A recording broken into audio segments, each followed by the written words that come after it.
जय सिया राम दोस्तों आज हम बात करने वाले हैं कार्मिक डेप्थ नंबर्स के बारे में। न्यूमरोलॉजी में ये भी एक बहुत ही महत्वपूर्ण सब्जेक्ट माना जाता है दोस्तों। कुछ कार्मिक डेप्थ नंबर्स होते हैं न्यूमरोलॉजी में, जैसे नंबर 13, 14, 16 या 19। अब हम बात करेंगे कि इन नंबर्स को आपको कैलकुलेट कैसे करना है। यदि आपका जन्म किसी भी महीने की 13, 14, 16 या 19 तारीख को हुआ है तो जी हाँ, आप कार्मिक डेप्थ नंबर्स के अंतर्गत पैदा हुए हैं दोस्तों। तो भाग्यांक हम कैसे कैलकुलेट करते हैं, इसके लिए आप हमारा प्रीवियस वीडियो देख सकते हैं।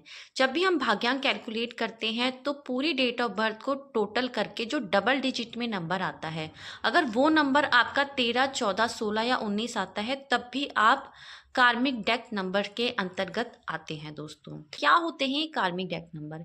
यहाँ पर कुछ तो कर्म की बात की जा रही है कि पिछले जन्म के जो कर्म है ना दोस्तों, आपने पिछले जन्म में जो पाप किए हैं, मेनली यहाँ पर पापी लोगों की बात की जा रही है। जब भी आप इन 4 तारीख को पैदा होते हैं या फिर आपका भाग्यांक इन 4 नंबर्स में से कोई भी आता है तो जी हाँ, आप पिछले जन्म में आपने जरूर कुछ ना कुछ पाप किए थे, इसलिए आपको इस जन्म में ये नंबर्स मिले हैं दोस्तों। हैं जो लोग भी पिछले जन्म का कॉन्सेप्ट में विश्वास नहीं करते हैं तो स्वयं भगवान कृष्ण ने भी भगवत गीता में पिछले जन्म के कॉन्सेप्ट को बताया है और उन्होंने कहा है कि मेरे भी बहुत सारे जन्म हुए हैं अर्जुन, और तुम्हारे भी बहुत सारे जन्म हुए हैं।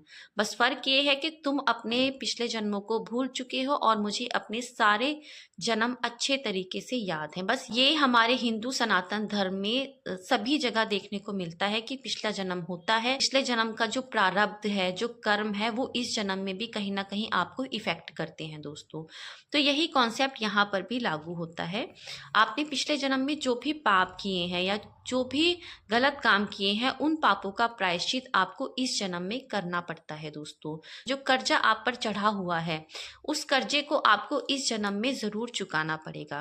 बार आपने ये भी देखा होगा, कोई नवजात शिशु होता है, क्यों कई शिशु जो है अपंग पैदा होते हैं, उनके किसी के हाथ में कुछ प्रॉब्लम है, किसी के पैर में कुछ प्रॉब्लम है, या कोई अंधा पैदा हुआ है, या किसी को कुछ सुनाई नहीं दे रहा है। क्यों? उस बच्चे ने क्या किया है? वो तो अभी अभी इस दुनिया में आया है। ये वही है दोस्तों जो जिसने पिछले जन्म में जरूर कुछ ना कुछ गलत किया है, जिसका भुगतान आपको इस जन्म में करना ही पड़ेगा। हमारे जो हिंदू सनातन धर्म में कर्म को सबसे इम्पोर्टेंट माना जाता है दोस्तों। आपने जो कर्म किया है ना, उसका कर्ज तो आपको चुकाना ही पड़ेगा, अब वो चाहे आपने गलत किया हो या अच्छे कर्म किए हो। तो आने वाली वीडियो में हम आपको बताने वाले हैं, यदि आपको कार्मिक डेप्थ नंबर 13 मिला है तो आपने पिछले जन्म में किस तरीके के कर्म किए हैं। शुक्रिया।